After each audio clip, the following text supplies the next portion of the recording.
வரலாற்றுல சில மாவீரர்களோட பெயர்கள் காலத்தால் அழியாத கல்வெட்டுகளா நிலைச்சு நிற்கும்.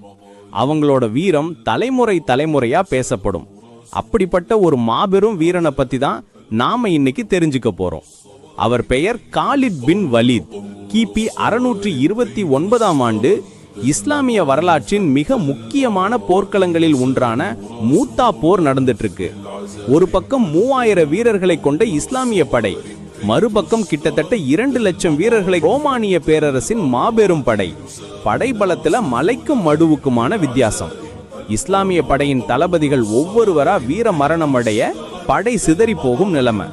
அந்த இக்கட்டான சூழல்ல தான் காலித் பின் வலீத் படையோட பொறுப்பை ஏத்துக்கிறாரு. அவர் களமிறங்கின விதம் எதிரிகளை நடுங்க வச்சது. அவரோட வாழ்வீச்சுல ஒரு அசாத்திய வேகம் இருந்துச்சு. எதிரி படையை அவர் ஊடுருவி தாக்கிய போது அவரோட வீரத்துக்கு முன்னாடி எதுவுமே நிக்க முடியல. அந்த போரோட தீவிரம் எந்த அளவுக்கு இருந்துச்சுன்னா, காலிதோட கையில இருந்த ஒரு வாள் இல்ல, 2 வாள் இல்ல, மொத்தம் 9 வாள்கள் உடைஞ்சு நொறுங்கி போச்சு. யோசிச்சு பாருங்க, ஒரு வீரனோட ஆக்ரோஷமான தாக்குதலால 9 வாள்கள் உடையுதுன்னா அவர் எந்த அளவுக்கு போராடி இருப்பார்னு. தன் கையில ஆயுதம் இல்லாத நிலையிலையும் அவர் தளரல. உடைந்த வாளோட கைப்பிடிய வச்சு கூட அவர் சண்டையிட்டதா வரலாறு சொல்லுது. அவரோட இந்த அபாரமான வீரத்தால 3000 வீரர்களை கொண்ட படை 2 லட்சம் வீரர்களை கொண்ட படையை எதிர்த்து நின்னு பாதுகாப்பா பின்வாங்குச்சு. இது சாதாரண விஷயம் இல்ல. ஒரு மிகப்பெரிய அழிவிலிருந்து இஸ்லாமிய படையை காப்பாத்தினது காலித்தோட போர் தந்திரமும் வீரமும் தான். இந்த செய்தி இறை தூதர் முகமது நபி ஸல்லல்லாஹு அலைஹி வஸல்லம் அவர்களுக்கு எட்டிய போது அவங்க ரொம்பவே நெகிழ்ந்து போனாங்க. காலித்தோட வீரத்தை பாராட்டி அவருக்கு ஒரு சிறப்பு பட்டத்தை வழங்கினாங்க. அதுதான் சைஃபுல்லா. அரபி மொழியில இதுக்கு இறைவனின் வாழ்னு அர்த்தம். அன்று முதல் காலித் பின் வலீத் சைஃபுல்லா என்ற பெயராலேயே அழைக்கப்பட்டார்.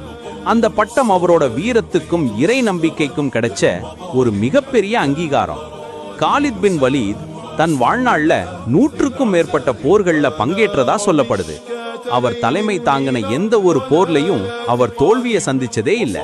அவரோட பேரை கேட்டாலே அந்த காலகட்டத்தின் 2 பெரிய வல்லரசுகளான ரோமானிய பேரரசும் பாரசீக பேரரசும் நடுங்குச்சு.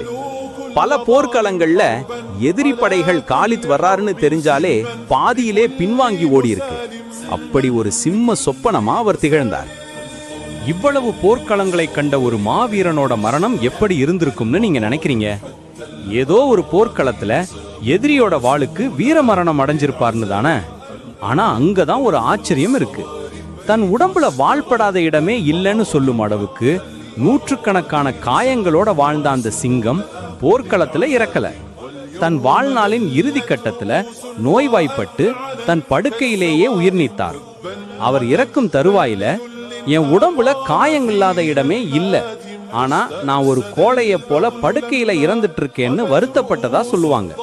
ஆனா உண்மை என்னன்னா, அவர் வாழ்ந்த வாழ்க்கை ஒரு மாபெரும் வீர காவியம்.